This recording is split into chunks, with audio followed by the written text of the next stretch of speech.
squared. And then the last one is just 1, not twice.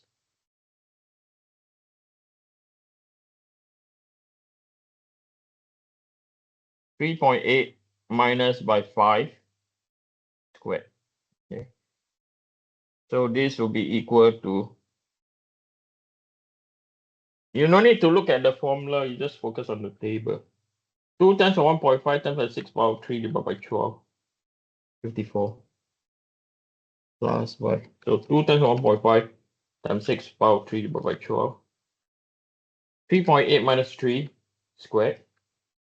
Times by 6 times 1.5 times 2, 7.52. Plus, let me do it again. 3.8 minus 3 squared. Times by 6 times 1.5 times by 2, 9.52. 2 times 1.5 times by 6 power 3 divided by 12, 54. Plus 3.8 minus 4 squared. Times by 6 times 1.5 times by 2, 0.72. 3.8 minus 4 squared times by 6 times 1.5 times by 2, 2.72. Plus 1.5 times 6 power 3 divided by 12, 27. Plus 3.8 minus 5 squared times by 6 times 1.5, 12.96. So this will be equal to 54 plus 11.52 plus by 54 plus 0.72 plus 27 plus 12.96. 160.2. 160.2. So whether you take your centroid from the top or from the bottom, it has to be the same. Okay. Right. So the question asks us, right? Determine the smallest allowable what? Determine the smallest allowable what do you call? Of the bulk in the center. Okay. The smallest allowable bulk. So the shear flow, right? The failure can occur here, but occurring down there will not be the maximum load. Or it can occur down here. Now down there, that's where the maximum load will occur, right? At this part. So what did the rule say? First, the shear flow must occupy the entire member, then you transmit the load. Okay. So let's say now it's equal to T equal to 1 second. So T equal to 1 second, the shear flow will occupy here and will occupy here. Then you will transmit T equal to 2 seconds, then you will occupy here, then you will occupy here. You'll see what's going on. So the first moment of area to take is 1, 2, 4, and 5. I hope. 1, 2, 4, and 5. Okay, I hope. Okay. Or you can take it. So I'm taking left and right. Or if you want to consider just the right side, just consider right. Or you want to consider the left side. Okay. So let's look at, so since we are here, okay, we are going to look at Q. I'm going to take left and right, okay, Q1, 5. Okay, 1 and 5, not Q1, 5. Q1, 5. So twice. Width is 1.5. Depth is 6. Y bar is 6, is equal to what? 3.8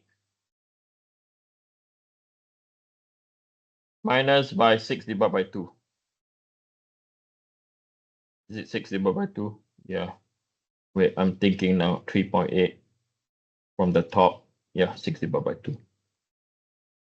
So this is equal to 3.8 minus 6 divided by 2. 3.8 minus 6 divided by 2. 10 by 6 times 1.5 times 2 is equal to 14.4.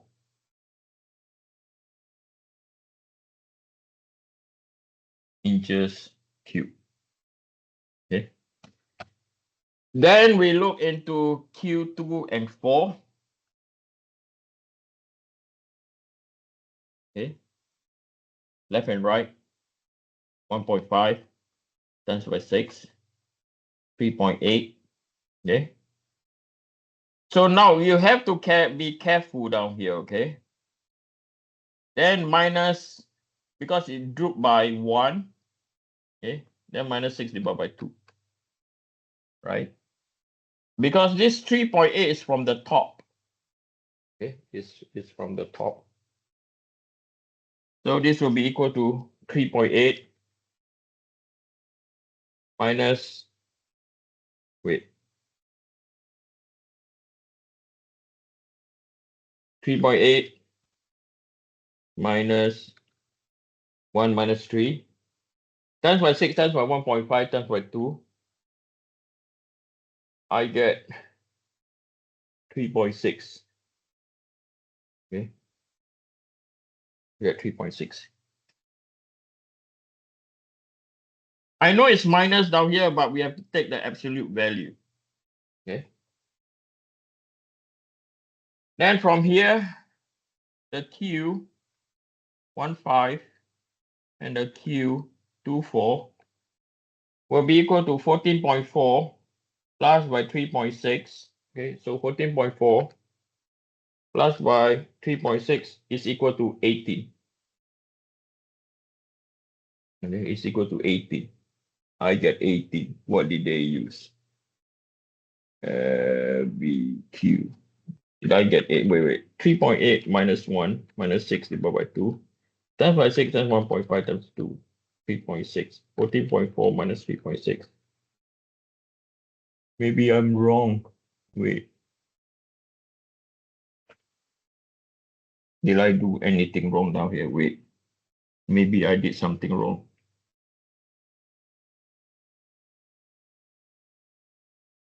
This is the center part. It is the center part that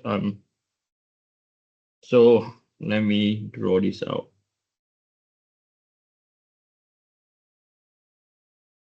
Okay. And then let me draw this out. I think it's this part where I've messed up. So the geometric centroid is here.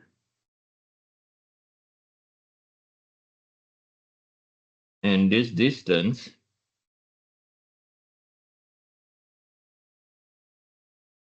from here to here, we have got it at 3.8.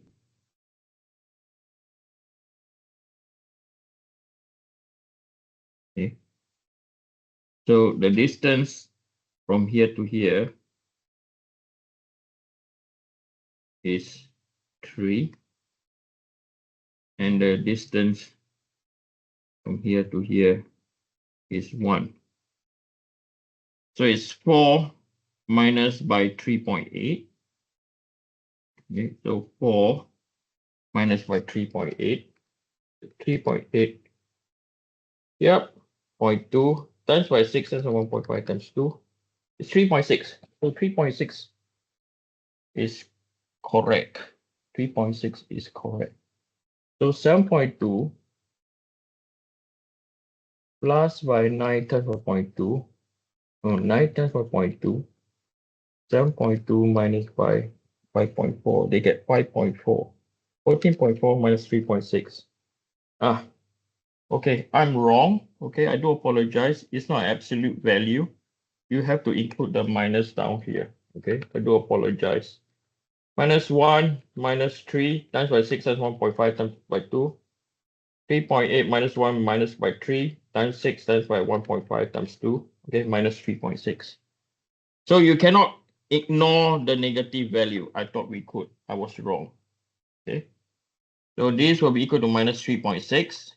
So it's equal to 14.4 minus 3.6 This is 10.8 inch cube. Anyone confused? If you are confused, I will have to explain again. Are you all okay? Because down here, the formula down here is big Y bar minus small y bar. You cannot just consider as an absolute value. It can be a minus. Remember the first moment of area above the centroid can be positive, below the centroid can be negative. Okay. Are we okay? Anyone not clear? Are we fine? Okay. I have no one saying no, not fine. I have no one saying it's not okay. Okay. So from here, we know that we have to find Q, right? So this is VQ over I, right? So VQ over I, so we know that this is equal to, hey, I'm having Q max is equal to 7.2. Q12, I don't get 7.2. Oh, yeah. So this is a bigger number. Okay, this is a bigger number compared to this one. Can you see that? So we have to use the bigger number.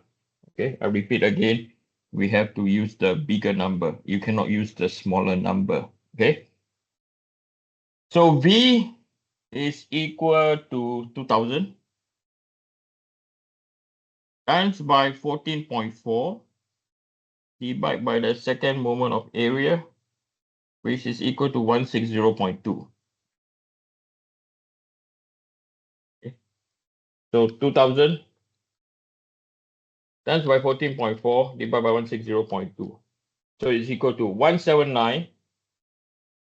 Okay, 179.775. And this one will be equal to pounds per inch. Then with this, we know that Q is equal to 2F over S. Why 2F? We consider left and we consider right, okay? So I will highlight again, okay? So we have to look for the bigger Q value, okay? I cannot use the smaller value of 10.8 because it's smaller than what 14.4. This is a tricky problem, okay? So when that's the case, this is equal to 179.775. This is equal to 2F, and then the S is given to us, which is equal to 9. Okay. So from here, F will be equal to 179.775 times 9 divided by 2, which is equal to 808, okay, 0.985. And this is in pounds. Okay. So given knowing that is in pounds, we know that the shear stress of the bolt, this is equal to force F divided by area. Okay. And then we know that this is equal to what? The 7,500. And then the force is equal to 808.985 divided by pi r squared. Okay. So R will be equal to 808.985 divided by 7500 divided by pi, and then the whole thing square root. So this will be equal to 808.985 divided by 7500 divided by pi. Square root of the whole thing 0.185. Okay, radius. When that's the case, the diameter will be equal to 0.185 times 2, 0.37. inches. Okay. Now this is a tricky one. Okay, I got tricked because I thought wrong. I thought what did I thought wrong? Okay, so initially I thought where I shaded red over here, it will have the highest what? First moment of area. Okay, but by looking at it, I was wrong. This is equal to 14.4. I will write down here, cannot